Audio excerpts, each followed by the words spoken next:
ನೇತ್ರಾವತಿ ಅಂತ. ನಾನು ನಲಿಕಲಿ ಶಿಕ್ಷಕಿ.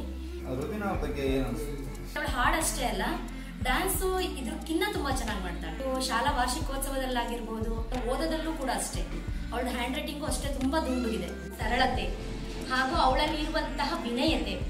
ಯಾವುದೇ ವ್ಯಕ್ತಿಯನ್ನಾಗ್ಲೂ ಕೂಡ ನಾವು ಮೇಲೆ ಕರ್ಕೊಂಡು ಹೋಗೋದು ಅವರ ತಾಳ್ಮೆ, ವಿನಯತೆ, ಅವುಗಳೇ ಹೊರತಾಗಿ ಅವರಲ್ಲಿರುವಂತಹ ವಿದ್ಯೆ. ರಾಜೇಶ್ ಕೃಷ್ಣನ್ ಒಂದು ಕಥೆಯನ್ನು ಹೇಳ್ತಾ ಇದ್ರು, ನೀರು ತುಂಬಿರುವ ಗ್ಲಾಸ್ ಅಂತ ಹೇಳೋ ಒಂದು ಕಥೆ ಹೇಳ್ತಿದ್ರು.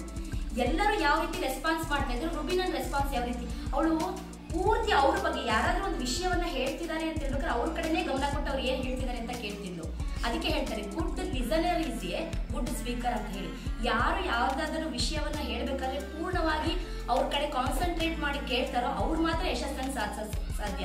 ಅದೇ ರೀತಿಯಲ್ಲಿ ಅವ್ರು ಹೇಳಿರೋ ಮಾತುಗಳನ್ನ ಅವಳು ಅಷ್ಟು ನಿಧಾನವಾಗಿ ಕೇಳ್ತಾ ಇದ್ದಾಳೆ ಅಂತಂದ್ರೆ ಫೈನಲ್ ಹಂತದವರೆಗೂ ಹೋಗ್ತಾಳೆ ಅಂತ ನಮ್ ಎಲ್ಲರ ಮನಸ್ಸು, ಆತ್ಮವಿಶ್ವಾಸ ನಮಗೆ ತಟ್ಟಿ ಹೇಳ್ತಾ ಇದೆ. ಕೆಳಗಡೆ ಕಾಣಿಸ್ತಿರೋ ರೆಡ್ ಸಬ್ಸ್ಕ್ರೈಬ್ ಬಟನ್ ನ ಪ್ರೆಸ್ ಮಾಡಿ ಮತ್ತು ಪಕ್ಕದಲ್ಲಿರೋ ಬೆಲ್ ಐಕಾನ್ ಕೂಡ ಪ್ರೆಸ್ ಮಾಡಿ. ಇದರಿಂದ ನಾವು ಹಾಕುವ ಪ್ರತಿ ವಿಡಿಯೋ ನಿಮಗೆ ತಲುಪುತ್ತದೆ.